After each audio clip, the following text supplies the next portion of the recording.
Hello friends, स्वागत है आप सभी का विजडम IQ 247 की डेली डोज करंट अफेयर्स की क्लासेस में।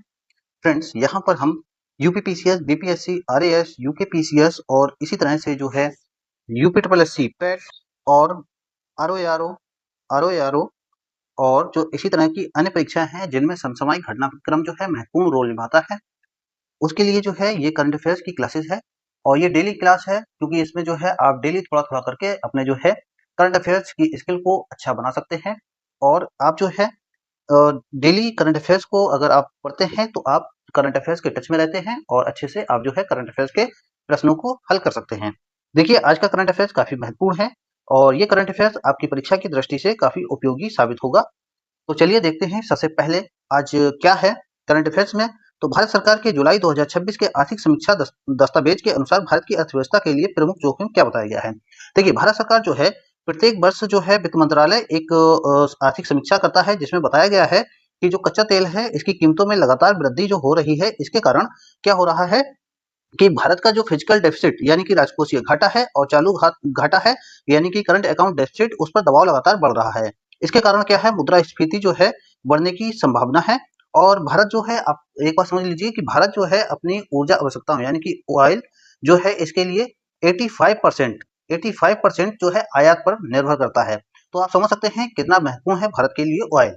तो इस तरह से ये प्रश्न जो है काफी महत्वपूर्ण बनता है। अगला देखते हैं, वित्त मंत्रालय के अनुसार ऊंची कच्चे तेल की कीमतों से सबसे पहले किस पर प्रतिकूल प्रभाव पड़ने की आशंका है। तो किस पर पड़ने की आशंका है, अभी मैंने आपको बताया है, चालू घाटा और राजकोषीय घाटा पर जो है प्रभाव पड़ने की आशंका है।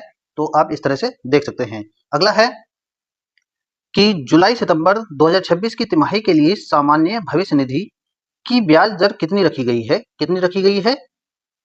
7.1% सामान्य भविष्य निधि की। अगर हम बात करें तो वित्त मंत्रालय के आर्थिक जो कार्य विभाग यानी कि बजट विभाग ने जुलाई सितंबर 2026 की तिमाही के लिए जीपीएफ यानी कि सामान्य भविष्य निधि एवं समान भविष्य निधियों की ब्याज दर जो है कितनी रखी है, यथावत यानी कि सेम रखी है 7.5%। ये जो दर है 1 जुलाई से 30 सितंबर 2026 तक लागू रहेगी, ये आपको देख लेना है। और ये दर जो है केंद्र सरकार के कर्मचारियों की जीपीएफ, सीपीएफ आदि पर लागू होती है। पिछली तिमाही जो है अप्रैल जून 2026 में ब्याज दर इतनी ही थी यानी कि 7.1% ही थी। अगला देखते हैं कि भारत सरकार ने हाल ही में किस मूल वर्ग के पॉलीमर बैंक नोटों के फील्ड ट्रायल को मंजूरी दी है। पॉलीमर जो बैंक नोट हैं, देखिए आप इस तरह देख सकते हैं। एक संक्षेप में आप समझ सकते हैं कि प्लास्टिक के मान सकते हैं, लेकिन वास्तव में जो है ये प्लास्टिक के नहीं है। देखिए, यहाँ पर जो है 10 रुपए और 20 रुपए का जो नोट है, 10 और 20 रुपए का जो नोट है, उसकी जो है ट्रायल को मंजूरी दी है।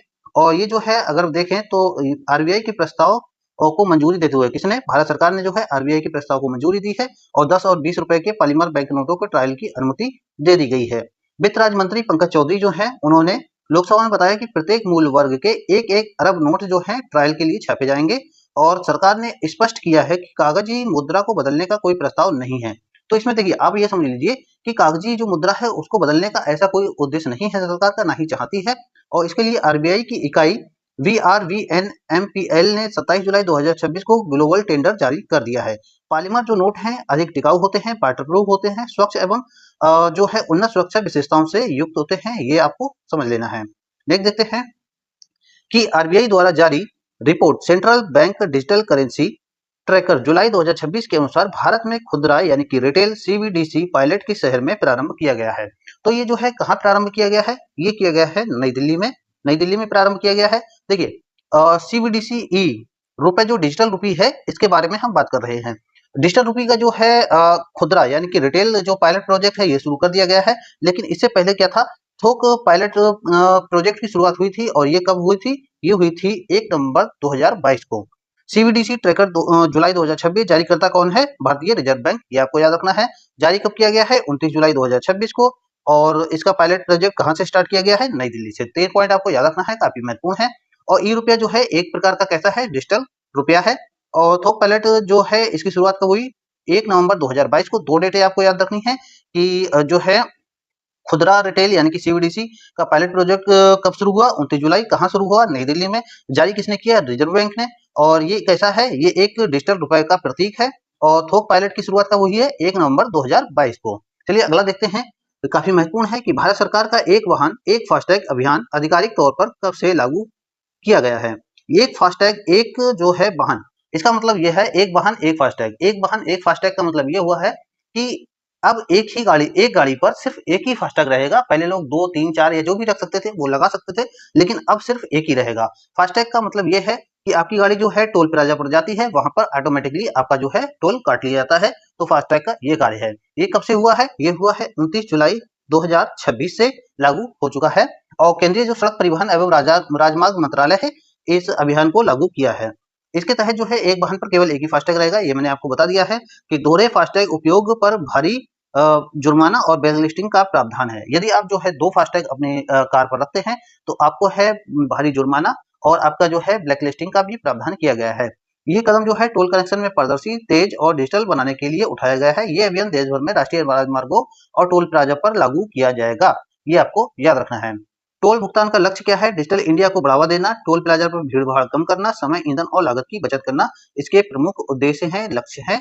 ये भी आपको याद रख लेना है, इसलिए जो है फास्टैग को लेकर आया गया है। तो ये थी आज की महत्वपूर्ण करंट अफेयर्स।